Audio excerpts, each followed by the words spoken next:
Welcome to the Run for God Run Club, where you will find God in a runner's space. Welcome to the Run for God Run Club. This is your one stop each week to be motivated and inspired to get off the couch and onto the running trail, where you can in turn inspire others to do the same. Let's learn, laugh, and leap into running together, giving God the glory for what we are able to do in His name. Amen. I am your running host, Dean Thompson. Wow, it is time once again to talk running and faith with Run for God founder Mitchell Hollis. Thanks for having me, Dean. Boy, how about this weather this morning? Man, oh man, it's been cool. It's almost like fall. I know. It's creeping up on us, so I'm excited. Around the corner. Of course, we just had a bunch of rain from a hurricane blowing through. So we've had 2 hurricane systems in 2 weeks come crazy. Through here. So it's for a guy that does a little bit of dirt work on the side, that's tough. Yeah, for a guy that's just worried about his running on the side, it's awesome. Yeah. Hey, are you in one of those ruts? You know, when you know you need to change things, but you just can't seem to get any traction on that? We're going to talk about someone who figured out how to turn depression into a great walk with Christ.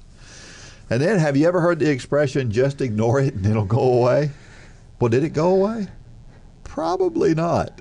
And we're going to talk about that in Dean's Thoughts. So, Dean, before we get started, let's talk about this week's sponsor. Now, let me remind everybody, if you want to become a sponsor of Run for God, if you want to become one of our partners, all you need to do is send an email to runlanehollis@gmail.com. Lane will get you all the details on how we can support you and you can support us. It's a great partnership. But this week, our sponsor for this week's podcast is Jess Burgess Framing Company. You know, we just talked about rain and construction. And with the housing market at a recent high right now, having a reliable framing crew is essential. Someone who is honest, does what they say they will do, which is rare in the construction industry. I shouldn't say rare.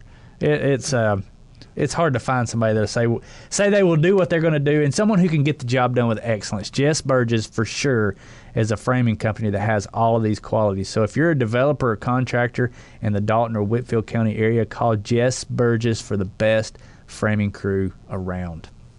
Thanks, right. Jess. And we have a Facebook post from this past week, and here's what it was.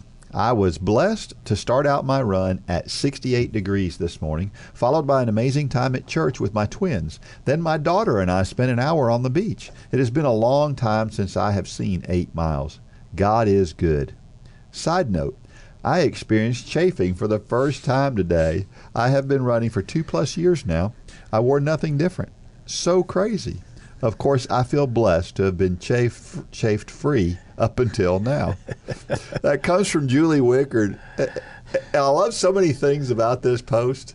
You know, that I love the idea of going straight to, I'm just thankful that this hasn't happened until now. Right. We so often we get mad because it's happening, and her attitude is, well, you know what? I've been lucky. And I like that. You know, if you're not part of Run Club, we say it all the time that the Run Club Facebook group is worth the price of entry. You know, you can get away with talking about a lot of things on that Facebook group that you can't get away with talking about anywhere else. Chafing being one. There's a lot of too much information happens on that page, but it's because we're all open and honest and we're sharing, hey, I've got this thing going on, and sometimes that thing is something really weird. Yeah. But yeah, we tend to get to the bottom of things on that Facebook group. So yeah. And Julie, again, another household name. Yeah. She talks about being at the beach here. I'm sure there's a lot of people listening to this who would love to be able to just be at the beach when they just feel like it. I'm not one of those. Yeah, neither nor am I. I don't mind being at the beach. Take me to the mountains. But yeah, I like the mountains better for sure. Yeah. But yeah, chafing is one of those things it's amazing that she hasn't chafed for 2 years. Right. But I've certainly experienced my own chafing issues. And we won't get into all those. Yeah, but there are a few different causes for chafing. A lot of times it's your clothing. It is. You wore something different. That's very often the reason. Although in this case she didn't change anything. A lot of times your stride changes because maybe there's a reason why your stride changed. Could be a lot of different things. And then a lot of times heat and humidity can affect it. Sure. It's just hotter and more humid. And so your body starts to swell a little bit, and a lot of times chafing happens in areas where that swelling causes things to rub together that normally don't rub as firmly together. Sure. So, yeah. You might be a runner if you have open and honest discussions about chafing. About chafing, yeah. I mean, and in places that you don't talk about otherwise. I mean, do other sports have as big of a problem with chafing I would as think running so. does? I know football does. I've seen football athletes. Yeah, I guess. Because of the pads and stuff Right, that they and the wear. heat, yeah. Yeah. Yeah, that's a good point. Yeah. So, but yeah, I have used Vaseline during and before runs a number of times in the past. Yeah.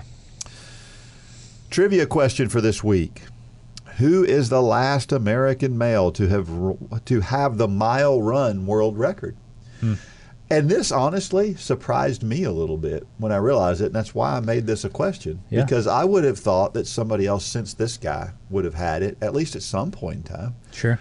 But the answer is Jim Ryan, and it goes way back to the early 70s. Was the last time an American had the mile run world record.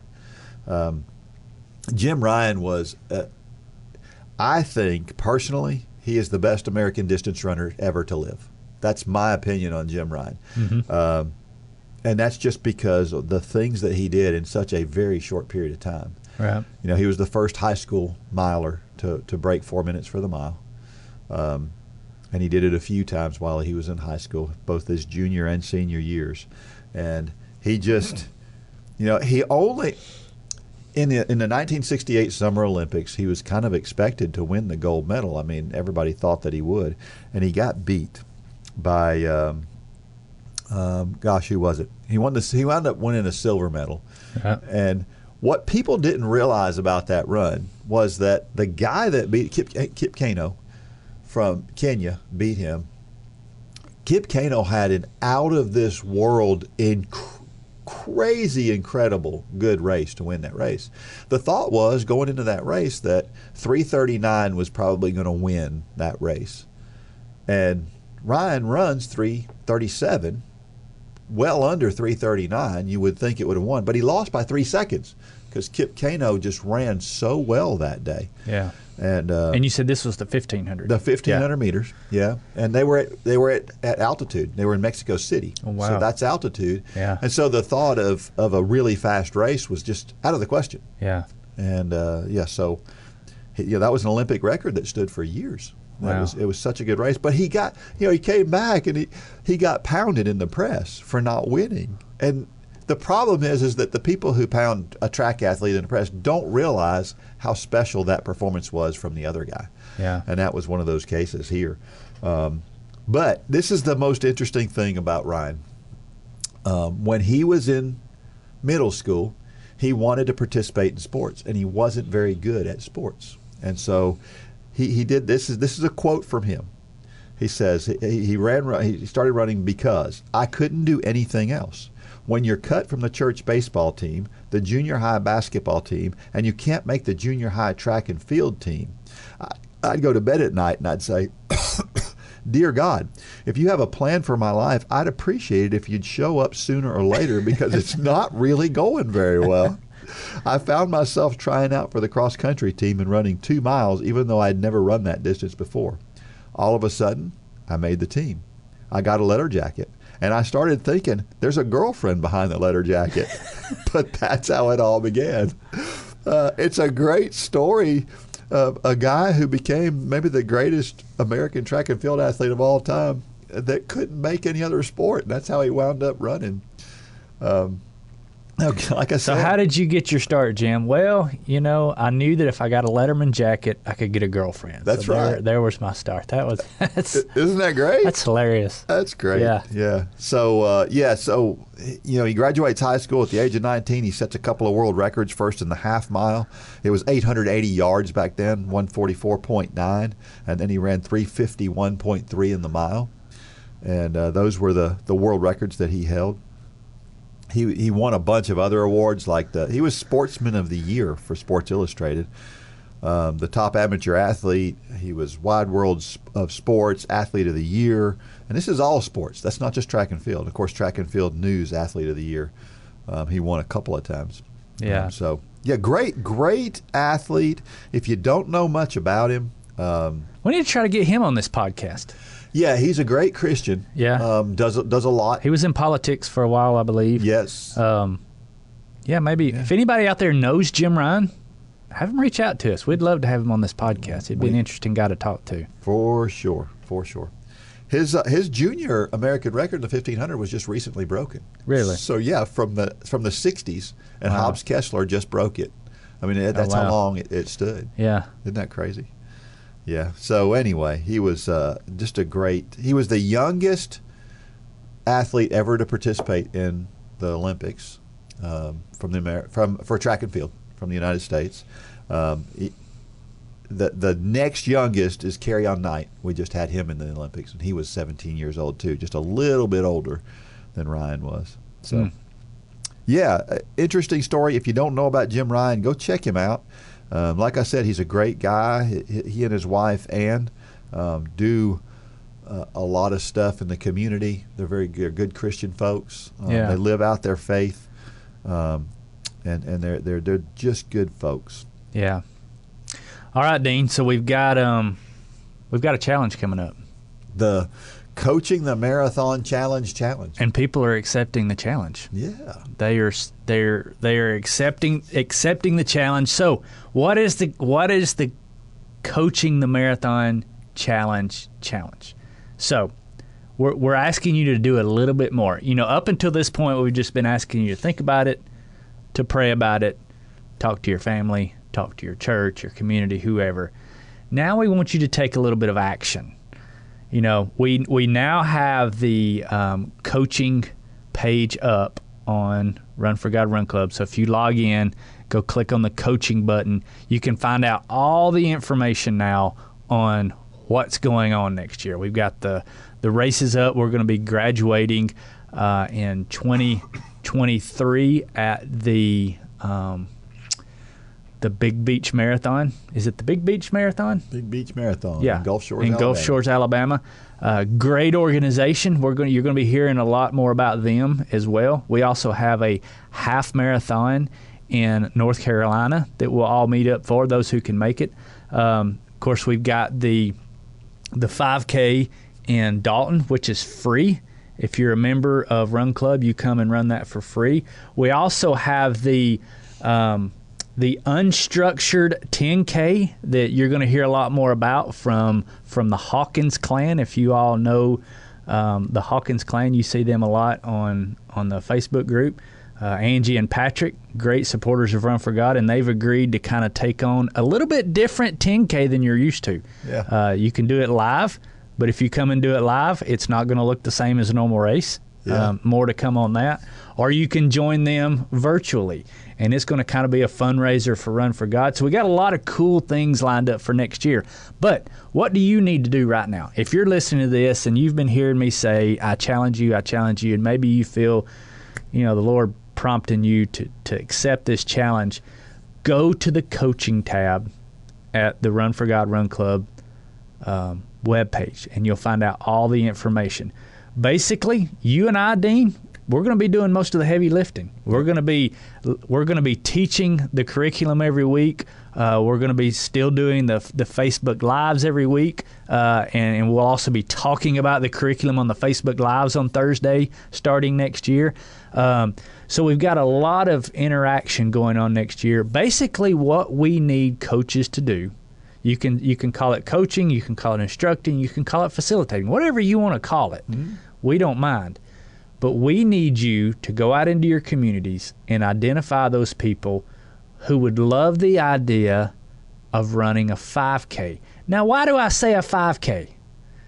Because that's step one. We don't want to get too far ahead of ourselves. Yeah. You're going to start a 5K challenge in your community starting in January, and then you're going to ease people into the idea of running a marathon. Now, you may know people out there who they want to run a marathon.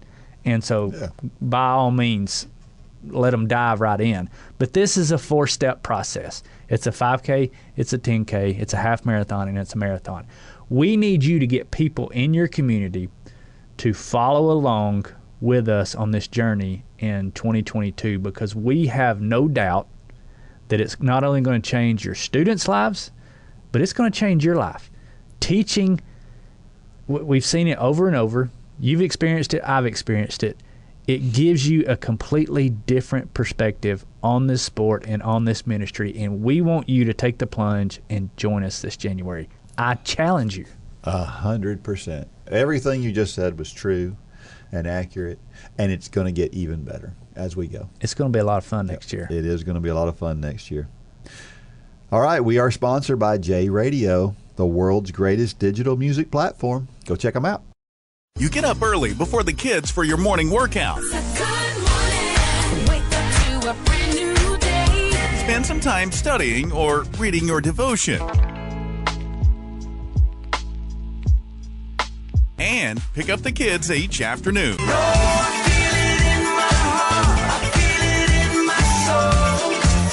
Whatever the moment, J Radio has you covered. Get your account at jradio.com and download the app in your app store. J Radio, music for every moment.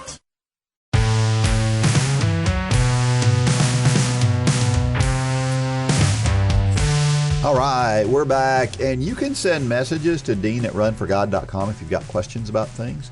We are certainly open to trying to help you with the things that we can, and don't ask me real detailed medical questions because I don't know medical stuff. You're not a doctor. I'm definitely not a doctor. I didn't even play one on TV. So yeah, don't ask me too many medical questions. But if you're looking for some running advice, then let me know at dean@runforgod.com. Now, let's stop right here just a second. I just completely cut you off, didn't I? Yeah, you did. That's awesome. So you're about to talk about sharing your story and how everybody has a story. Don't say you don't have a story because somebody needs to hear your story. We have an all-new Submit Your Story link on our website. So you can go down to the bottom of Run for God Run Club, just go to the bottom of the page and click on Submit Your Story. And we used to have it on runforgod.com, and that's another thing. Runforgod.com and Run for God Run Club is very close to becoming one website now. So for those out there who are saying it's a little bit confusing, we get it. We understand. That's all about to come together. But go to the bottom of Run for God Run Club, click on Submit Your Story, and we walk you through step by step. It's very easy to do. We even give you the word count, how many words you need to do. Yeah. But it's very easy. Doesn't take long at all. And if you're a member of Run Club, you're going to go where? To the front of the line? Yeah, that's right. We'll get you on here as quickly as possible. So we want to hear your story. And you know what? We've had a few people that have shared their story live. If you can get here, we'll have you in live, and we'll do that. It'll be fun. Well, have you ever been in a rut? Depression is a real thing. I remember I had a Sunday school teacher one time she was one of those people who you just felt like she had everything together. She was the Christian's Christian. She was so focused and so, you felt like the Holy Spirit walked in the room when she walked in. She was just that type of person. She was actually the preacher's wife. And she shared her story of depression and about how she wanted to take her own life. It was that bad. And that cued me in at that time because I had always thought, well, depression seems like, I don't know if I've kind of felt this way fully, but it's like depression was weird and it felt like it was kind of for weak people and stuff. And I saw this really, really strong person that I knew who struggled with depression, and I realized depression is something that's, if you've never been through it, you can't understand it. Yeah. But things can change. It did for her. And she shared her story with us then. But this is kind of one of those stories. And it comes from John Folsom from Champaign, Illinois. And the story is called Turnover. Turnover, as most people know, is the act of bringing the rear roll-off foot forward, which assists in the opposing foot with a counterbalance for propulsion. Without it, the body remains stagnant and no movement occurs. What most people don't know is that it also illustrates my Christian walk with Christ. Let me explain. 10 years ago, I got hit with depression. No turnover. I don't mean I'm really sad today. I mean I almost let it take my life. Sitting in a running car in a closed garage seemed like a good way to go. Peaceful. Quiet. Fortunately, God had a plan for me, and it didn't involve my wife, Julie, or 3 boys, Corbin, Owen, and Jude, to be on their own. Medicines were a joke, and I was exhausting my options. Like a lot of people, I suspect running got me started down the path to recovery. During my runs, I found that it was an excellent time to commune with God. I could use that one-on-one time to discover Him and learn how to get healed. My turnover had started. By our Father's grace and mercy, He showed me how to get one foot in front of the other. I intentionally planned my training runs when I knew I would be depressed the most. I returned from them encouraged and uplifted rather than being down and out. Jane Seeley, editor of Marathon and Beyond, once told me, "So what's a few hills?" after I tried to come to her with excuses about putting off my training runs. The words stuck because of the great metaphor it is for life. The path from depression to destiny certainly has its share of hills, but when I'm focused and holding on diligently to what is most important, faith, family, and friends, they're very manageable. I'm a Clydesdale runner through and through, which means I am genetically disproportionate to the models on the cover of your favorite running magazine. I am 0% Kenyan, and if you know what I mean. I am not setting any land speed records here. Having left depression behind, I was excited to be anywhere God would have me at any pace. The occasional 5K quickly gave way to my first marathon. I started serving the church and went on a few mission trips to the Dominican Republic. God was increasing my turnover faster than I had ever imagined after losing months of my life isolated in a dark room. I clung to Romans 5:1-5, which tells us that suffering produces perseverance, which builds character, which leads to hope.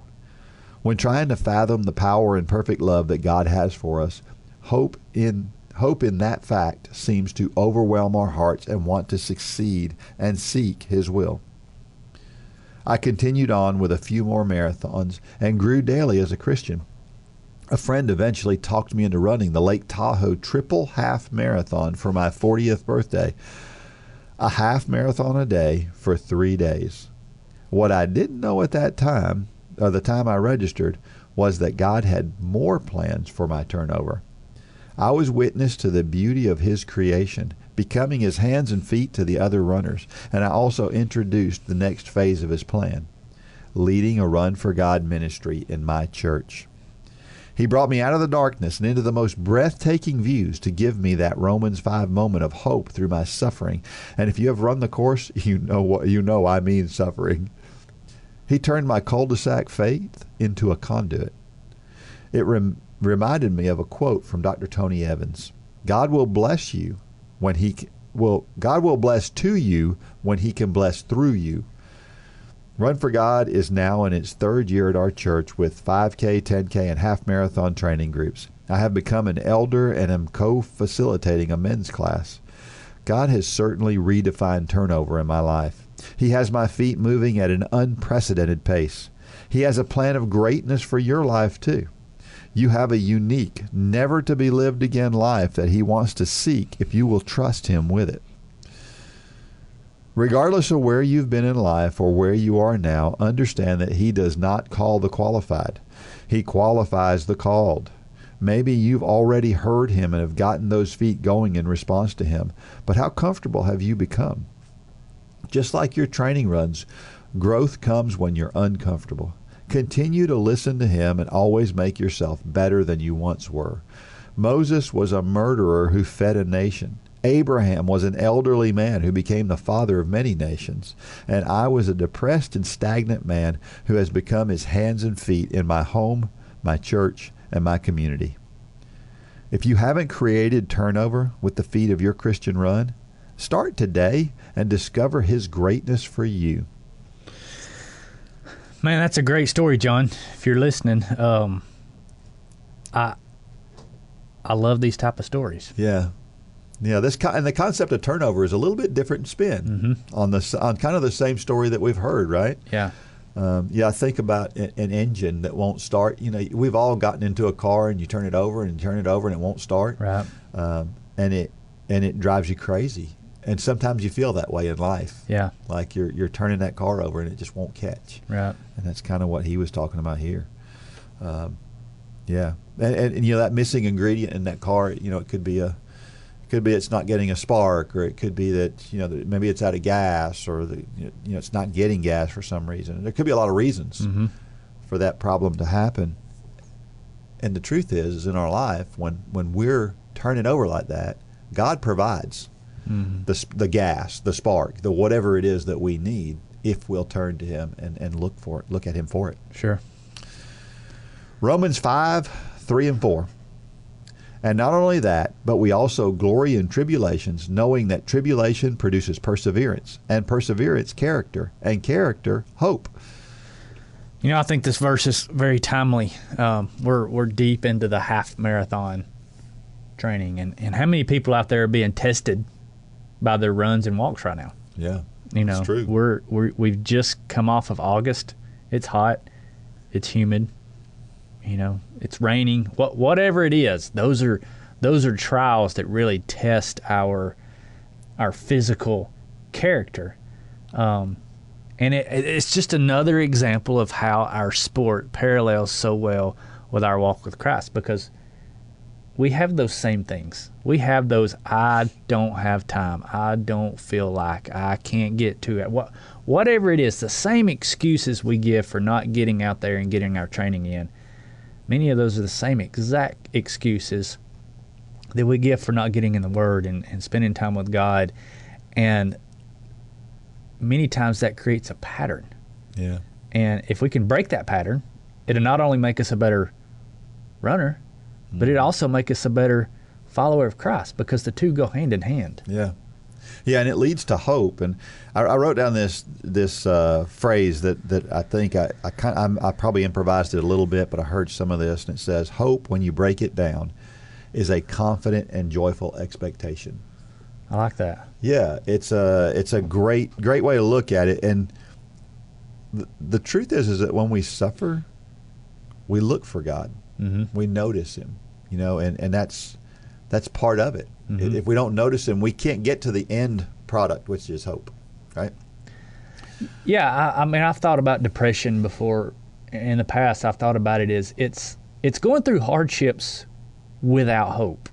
Yeah. To me, depression, the only thing that makes hardships different is either there's hope or there's not. And if there's a lack of hope, then that leads to depression. But, God's Word is clear. We're going to go through hardships. Yeah. Pick up your cross daily and follow me. That's not a picture of ease and, coasting through our walk with Christ. It's a picture of hardships. But He also gives us a promise that it's worth it. So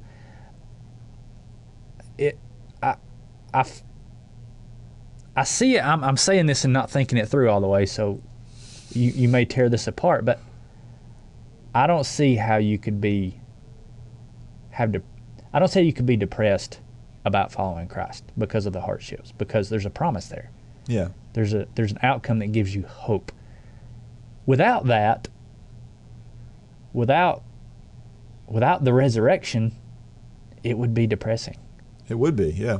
But we have that hope. We have that promise from God that it's all worth it. And we can go through a lot in this life if we have something to cling to. Yeah. And, there's no song, cling to the old rugged cross. I'm not giving this a lot of thought, but I think that's appropriate, that as Christians, and do Christians struggle with depression? Absolutely. But it's not their faith.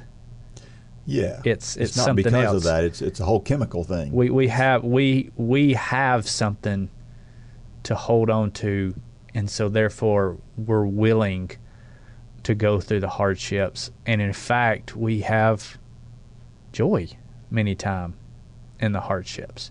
We talk about Paul a lot of times on here. Paul, from the outside world, had a lot to be depressed about. You got that right. But yet him and Silas are sitting in the jail cell singing praises to God. Yeah. Because they had that hope. And that's the most comforting thing about our faith. Yeah. is that we do have hope. That's right. That's right. Yep. And that's where we need to hang our hat. Proverbs 3:5 says, "Trust in the Lord with all your heart and lean not on your own understanding." I think we've gone over this verse before, and I think about a bridge. I remember this goes to the trust. This whole idea of trust. I remember when I was a kid, we had this bridge, and it was partially torn down, and it was actually used for a movie at one time. It was partially torn down, and we would go over there and we'd play on this bridge. Well, Where was your mama? Yeah. You weren't supposed to be there. That was were a you? whole different time. That was. We left in the morning and we got home in the evening, right? Yeah. Yeah. And there were a couple of times, we fell in the water because the board broke. We fell through, and we'd get back out of the water. We'd be soaking wet. We'd be muddy and everything else. But when I approached that bridge, I never trusted it.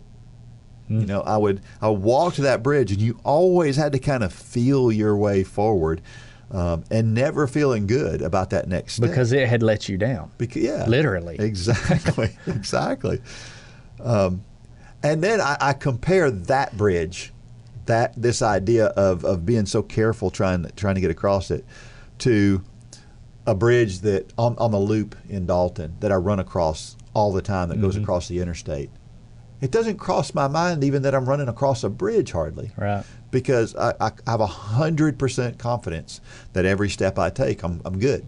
And that's the difference, I think, in trusting God and not trusting God, is if we're approaching things as if God is not the second bridge, right?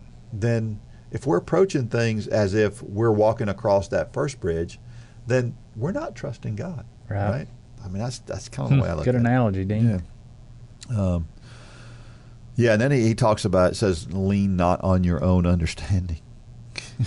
That's hard to do. Yeah. Well, when we use our wisdom instead of God's wisdom, it's like we're walking across that first bridge. Yeah. Because we're going to help God out. Yeah. And we're going to wind up in the water. That's exactly right. It's the way it usually happens with me.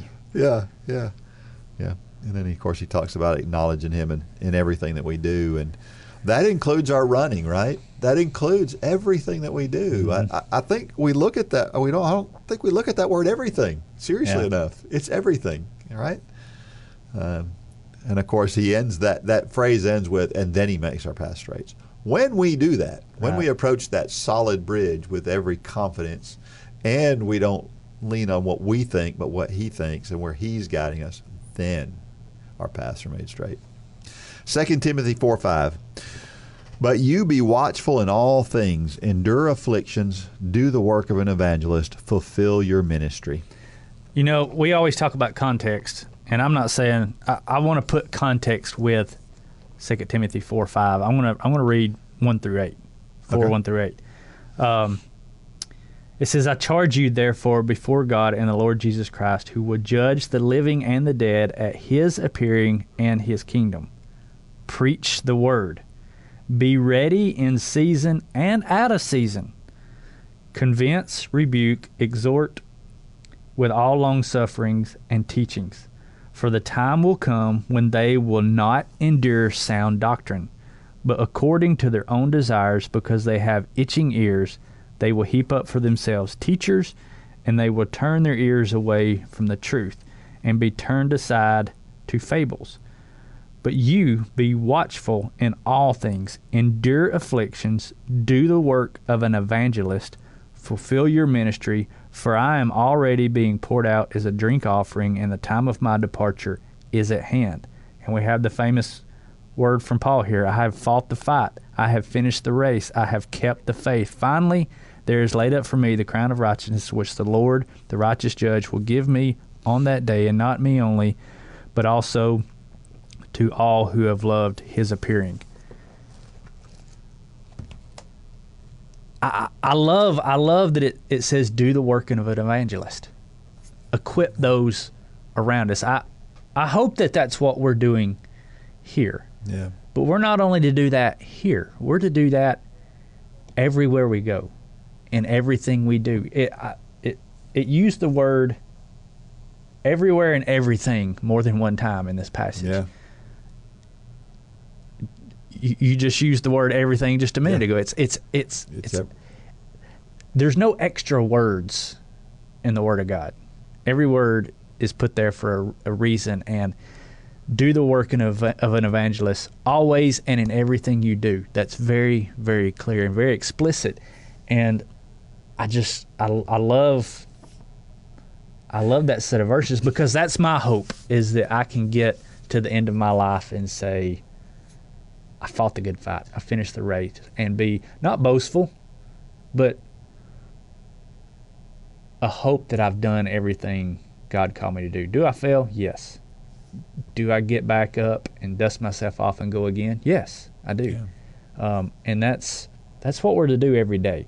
And if you do that, and you have struggled with depression in the past, if you do that and you hold on to that hope, if you hold on to the old rugged cross, depression will leave. Yeah. Because it can't coexist. Hope and depression can't coexist. Yeah.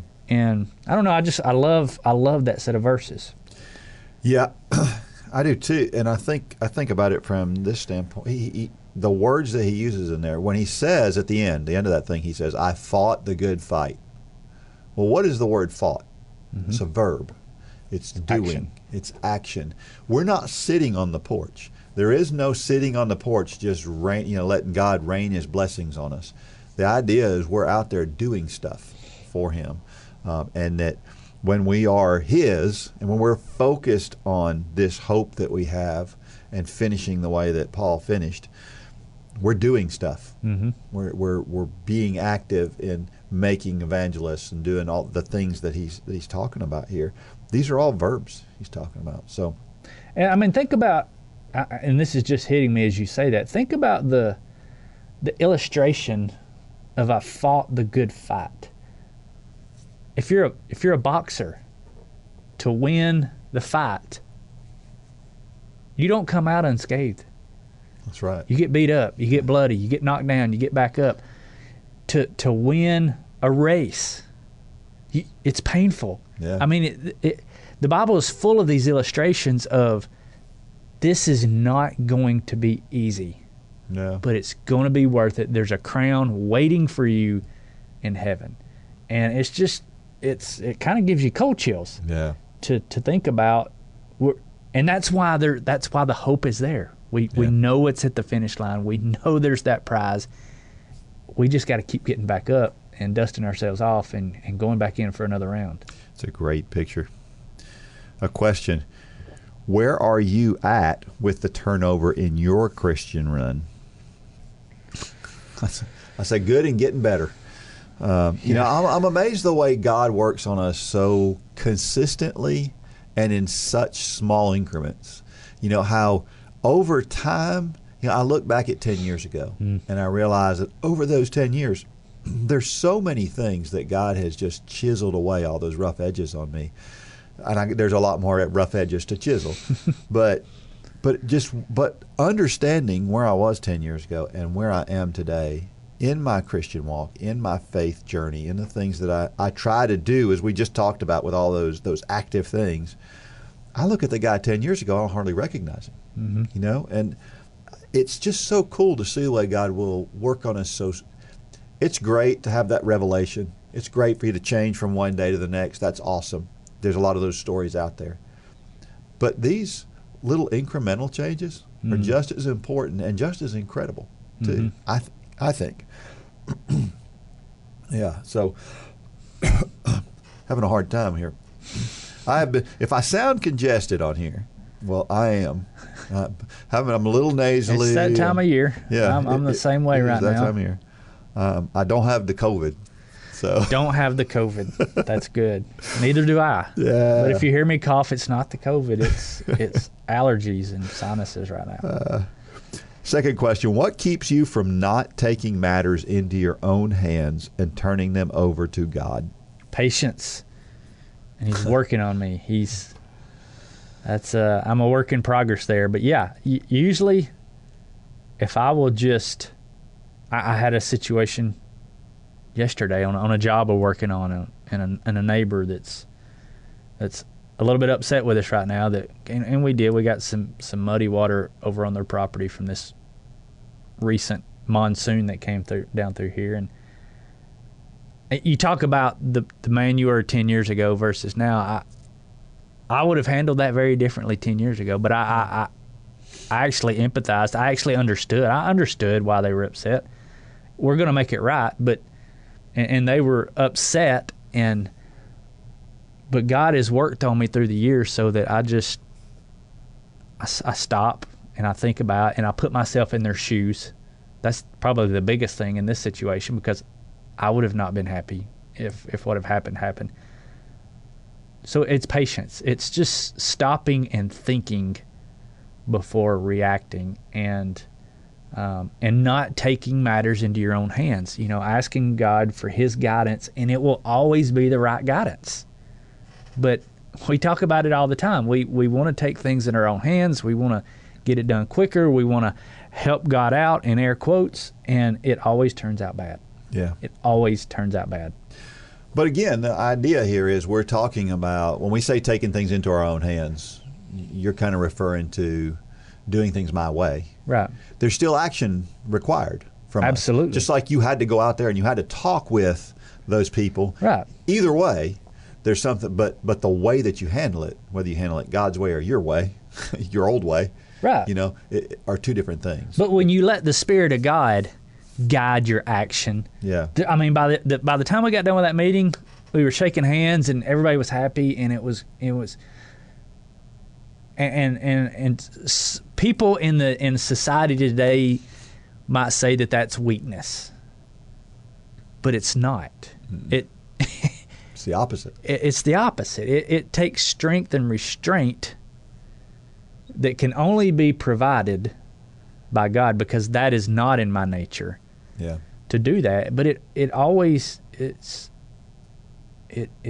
turns out better when you listen to God's prompting and not your own hot-headed inner being. Yeah. And I keep beating this drum, but I think sometimes there's a serious misconception in the non-Christian community that Christians are all sitting back and just hope and God's going to do things magically, but God ain't washing the dishes for us. Mm-hmm. You know what I mean? Right. He tells us very literally in 2 Thessalonians that if you don't work, you don't eat. You shouldn't eat. And that it's very clear that we have to take action, and it's important that people outside the Christian community see that too. Mm-hmm. I don't know how many times when I used to be in industry, there was somebody every plant that I ever went to who was known as the almost like the church lady on Saturday Night Live. You remember that? They were always preaching at people, right, but they weren't busy doing their job. Right. And they made the rest of us kind of look bad. Right. Because it's like they were so focused on preaching that they weren't doing their job. Well, you know what? We need to be doing both. Right. And doing that job is a basic thing that you got to do. What is it? The quote that's attributed to Francis of Assisi, but we come to find out that may not be right. But anyway, preach the gospel, and if necessary, use words. That is, I think there's a few flaws in that, because I do think we need to use words, but the premise behind it is rock solid. Yeah. If your actions aren't leading your words, so many times we like to lead with our words and not really worry about our actions. Our actions have to lead our words. That's a great way to say it. Because if our actions don't line up with our words, people aren't going to listen. That's right. In fact, we're going to turn people away. Yep. So our actions, love, compassion. I went out to that meeting yesterday with the neighbor that was upset, and I had a Run for God shirt on. If I would have been the hothead that I used to have been, I would have hurt my witness. I would have destroyed my testimony. So we have to lead with our actions and let our words follow. Well said. Starting today, how can your faith change from a cul-de-sac to a conduit? I've never heard this analogy, but I love it. I haven't either, but I do too. Of course, we hope that's what we're doing with this podcast, right? Yeah. That, Yeah. You know, our church, for example, we've been really involved in the community lately. You know, you know where I live. It's at a very, very small town. There's less than 1,000 people in Cohutta. But it's the center of the universe. But it is the center of the universe. Yeah. That is correct. You'll have a sign that says that. That's right. That's right. Yes. So, you know, we have this cruise in where a bunch of people come into town. We've got, you know, we had this restaurant which is just flabbergasted everybody. Yeah. We put this restaurant in Cohutta, and everybody's like, I don't know That's about not that. gonna work. That thing is crowded all the time. Yeah. I mean, people are coming in. And so we have this, and our church is a rock throw away from it. Yeah. Right? So we've got this opportunity to be out in the community and to do things. And we're taking that opportunity to share Jesus with folks around us. It's pretty awesome to be able to do that. And that's kind of how we're trying to be that conduit into our community. Yeah. I mean, not many people at one time thought about putting running and faith together, but God put that in your heart. He did, and that's been a conduit to a lot of people. It has, yeah. And I'm thankful for that. Yep. While you're working hard to keep your body in shape physically, the music you listen to while you run can help keep you in shape spiritually. We've partnered with J Radio to put together a group of running playlists by Dean, Lane, Holly, myself, and others that you hear here on the Run for God podcast. Plus, you can listen to a playlist put together by members of Run Club just like you. Check out the whole station of Run for God playlist at jradio.com and in the J Radio app.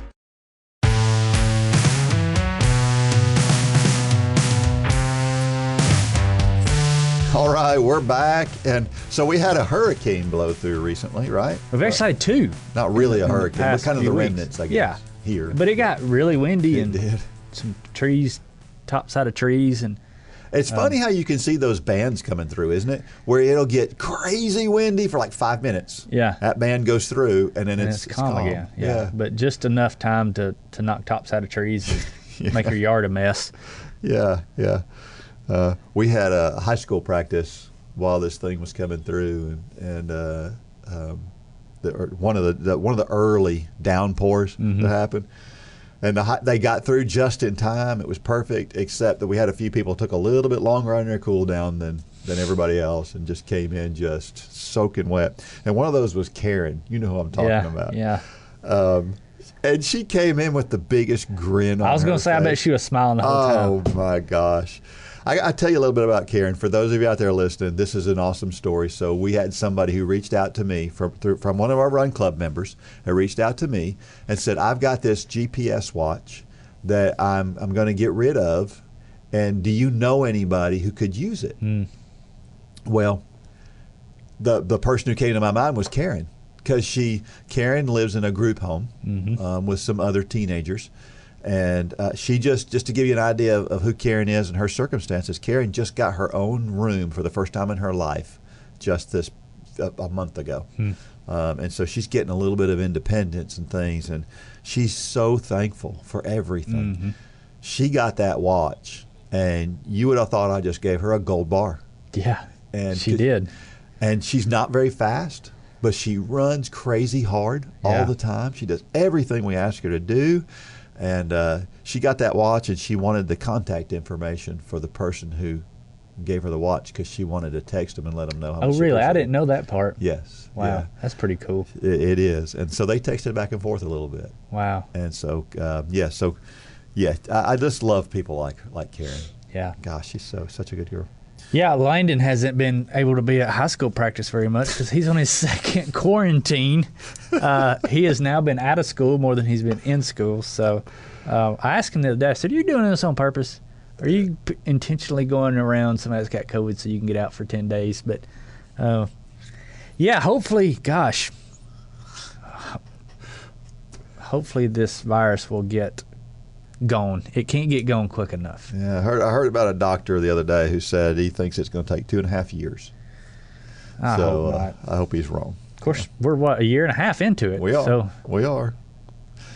All right, it's time for Dean's Thoughts. And that's a time when I share something that I've written about the intersection between running and faith. And this week, the story is called "They Aren't Going Away." You may have heard about the guy who had read multiple stories about how sugar is bad for you.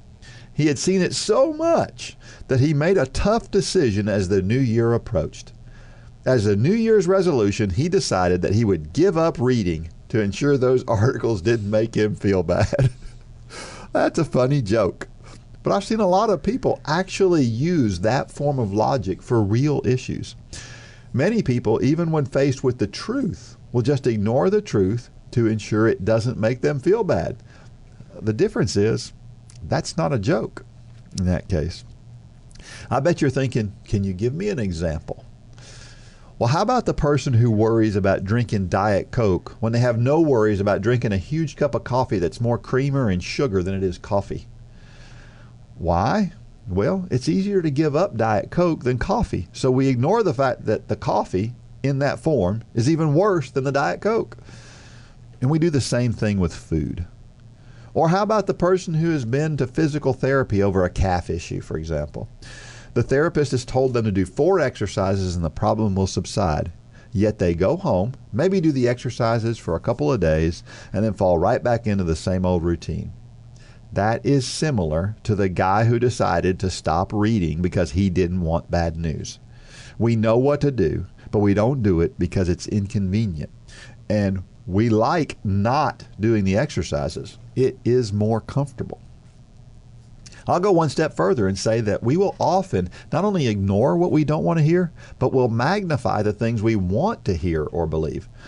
I don't know how many runners I've heard blame their poor performance on being dehydrated, most of the time for short races like a 5K. The trouble with that is that we know, based on multiple studies, that the most dehydrated people in a race are typically the leaders of the race. It didn't affect their performance. We ignore the studies and listen to the many voices that tell us that if you don't drink your 100 ounces of water a day, you can't run well. The evidence is pretty stark, but we choose to hear what we want to hear because it gives us an excuse. Maybe worst of all is the person who just doesn't believe it at all. The person in the example could simply deny all that he reads about sugar. It's like saying, yeah, I know there are 100 studies out there that show that sugar is bad for you, but I just don't believe them. Sugar doesn't bother me. We see it all the time. As a matter of fact, I was one of those guys for years. I ate many a Crystal Burger, not only denying that they weren't good for me, but telling everyone that they helped me run faster. Then there are running-related things. For example, we know we'll get stronger if we run more mileage, but we let a lot of things get in the way of executing what we know works. Or how about, we know it's often our brain that gets in the way of our performance, yet we don't really work to train our brains. There are many more examples. The bottom line is that, like the guy who decided to stop reading, we think we're being clever by avoiding or ignoring the obvious things staring us in the face. The problem is that the truth is still there. Sugar is still bad for the guy who doesn't want to hear about it, and those things you're ignoring aren't going away either. Another thing we like to pick and choose is what scripture we think is important. I have regular discussions with people about how one sin is worse than another. We like to pick the sins that don't apply to us and talk about how bad it is that other people commit those particular sins. Meanwhile, last I checked, gluttony is still alive and well, sometimes even in the church. It never does us any good to look the other way, whether it is about what we eat, how we run, or how we follow Jesus. The studies that show us the right foods to eat and the studies that show us the right foods to eat and the right way to train were done for the express purpose of helping us make better decisions. It seems a shame to ignore the work those people did, doesn't it? And the Bible has been given to us for a reason. It's the Word of God. It seems a shame to pick and choose what we pay attention to, doesn't it? Don't quit reading about sugar. Modify your sugar intake instead. Do the right thing. In the end, you'll be both happier and more successful. I like that, Dean. Ignoring problems, they never go away, do they? They don't, and they'll always poke their head back up. You can push them down, but it's best just to deal with them. Yeah. And then a lot of times we don't feel a problem. Right. I mentioned my diet and my attitude about my diet. I ignored it because I didn't feel it. Mm-hmm. I was still running. I was still doing okay, but I could do better if I did the right thing. Yeah, I mean we've said it before, and we've talked to the athletes in the past, the athletes that we've coached, is, there's nothing wrong with whatever that is that you want to eat. If it's whatever it is. Yeah. Let's say somebody asked me the other day, I think it was Angie Hawkins.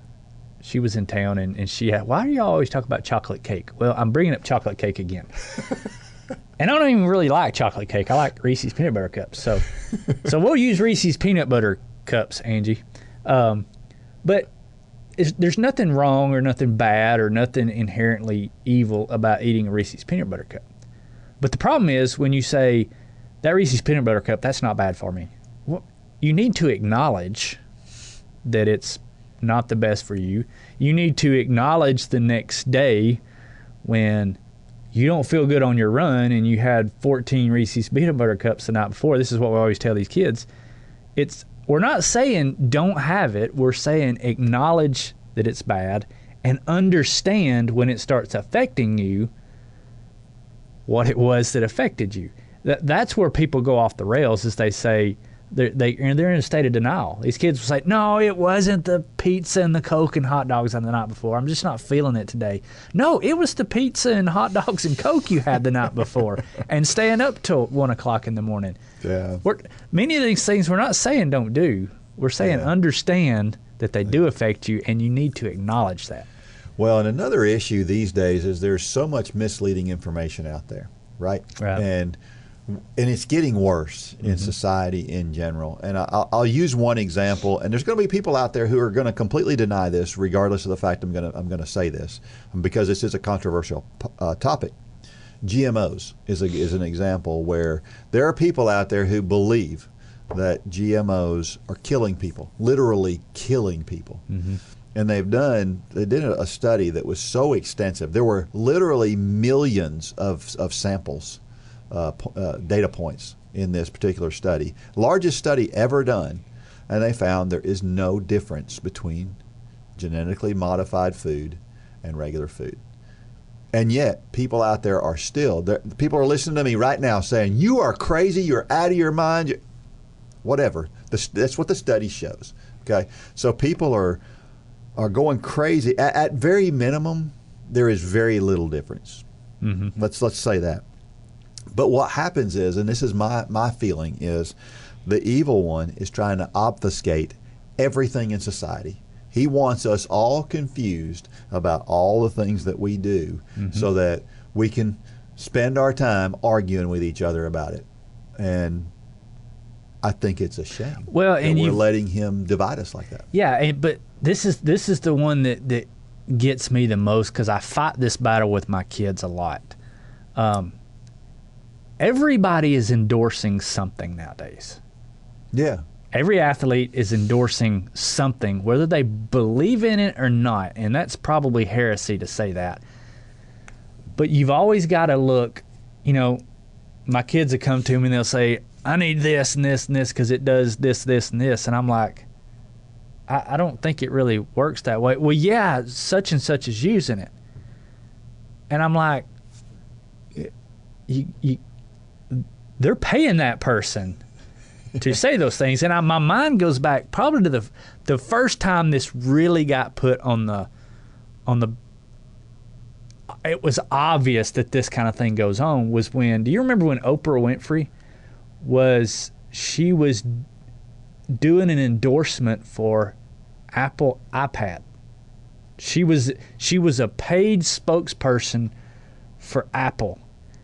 And she put some kind of, it was maybe on social media, or I don't remember what it was, but it said, when she posted it, it said posted from, I don't know what the other devices are. Is it like the Android? Yeah, Samsung Galaxy stuff. But it said posted by, she was using a Samsung device, posting an ad about Apple products. Yeah. And it was just, it kind of tore the veil off that she's being paid, and I ultimately think they dropped her rightfully so, as a paid spokesperson. But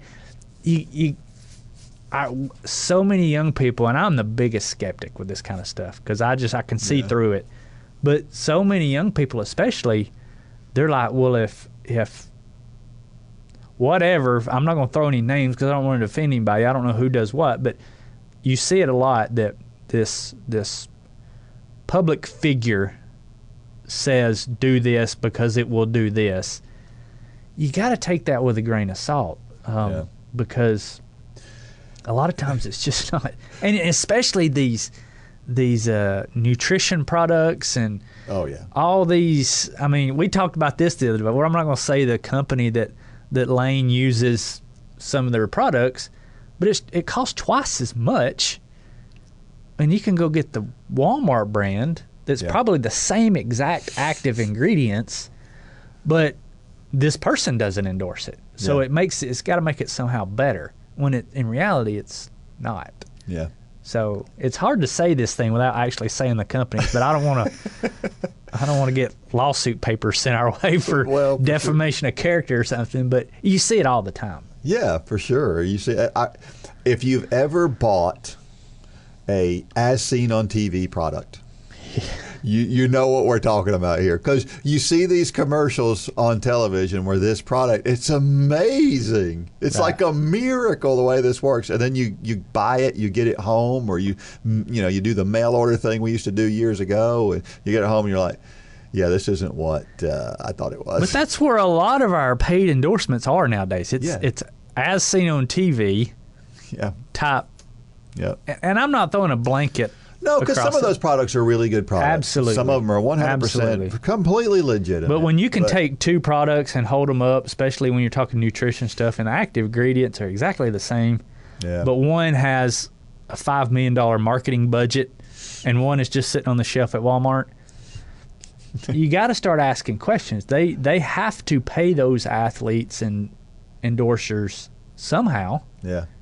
And that's how, is they just increase the price, which is okay.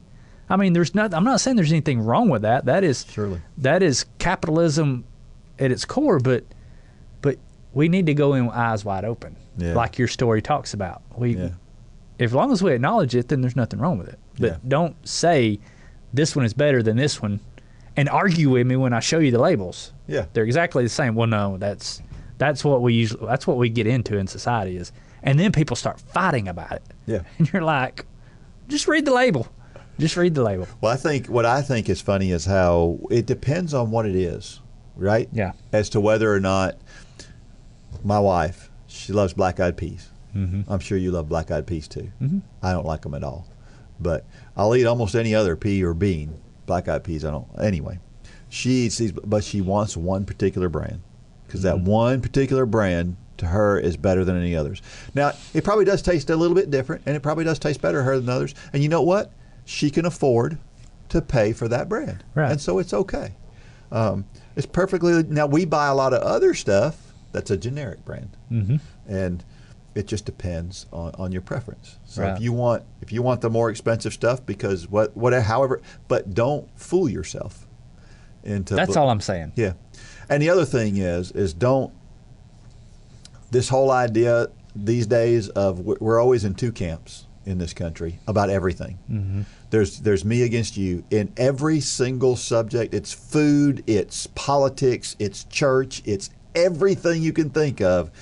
There's me against you. We have to take a side on everything. We can't say, you know what? I don't want to inflame anybody here, but we can't just say, well, if you want to wear a mask, then you should wear a mask. No, we've got to be extreme on one side or the other.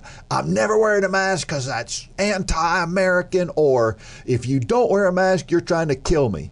Well, neither one of those is accurate.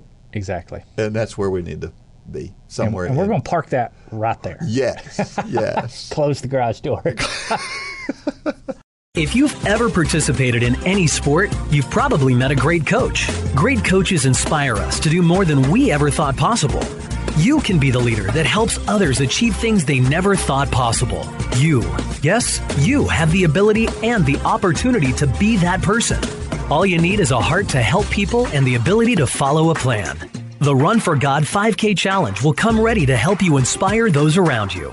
The step-by-step guide will direct you how to plan, pray, and train people both physically and spiritually. You can help them become more fit in their health and in their walk with Christ. Share your passion. Go to runforgod.com to find out how to inspire others to accomplish big things.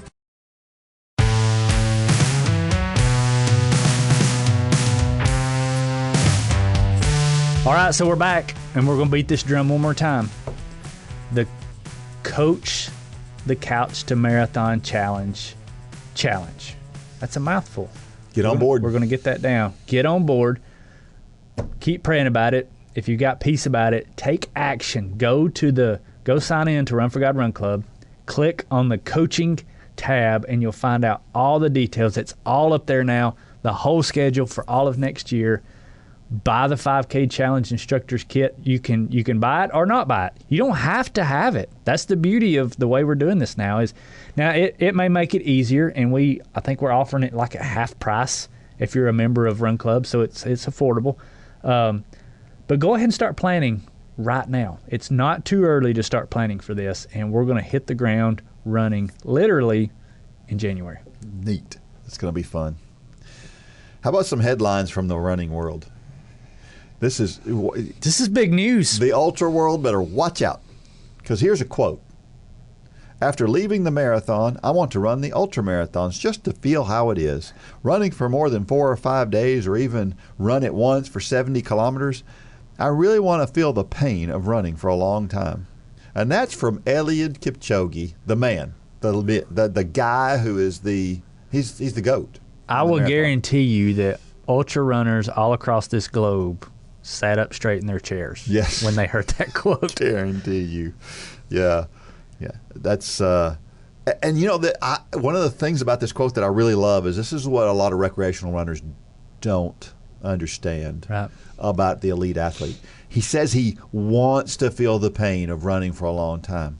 That it's all about embracing that pain and that uncomfortableness.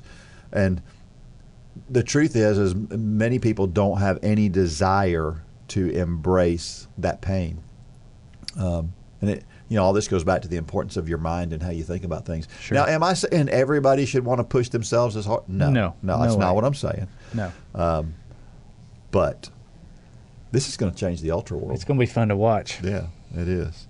And another one from the ultra world, since we're on ultras, Alexander Sorokin ran a 24-hour world record. He ran 192 plus miles in 24 hours. That's a 7:29 pace for 24 hours. That's beyond anything I can imagine. I've paced marathons at a 7:26 pace. That's 3:15 pace for a marathon. And that's pretty quick. I mean, I got to stay on it. I mean, I can do it, but I got to stay on it to get there. And I'm a pretty good runner. This guy's doing basically that same pace for 24 hours. I mean, it's like what is it? It's over 6 marathons, over 7 marathons, right? It's incredible. It's hard to even think about. It's incredible. Yeah, I just don't see how it's possible. But at the same time, what you see about ultra marathons is there seems to be a lot of room for improvement because the best athletes don't typically get into ultra marathon a lot of times because with the tides changing. Because it's a fairly new sport. It's a lot like triathlon. Yeah. Triathlon has improved a lot in the last 20 years because it was around for 20 years and people were dabbling and it was a recreational and a fun thing to do and then people got serious about it and now so you see all these records falling and going so far. Right. I think that's where we are with the ultra too. Yeah.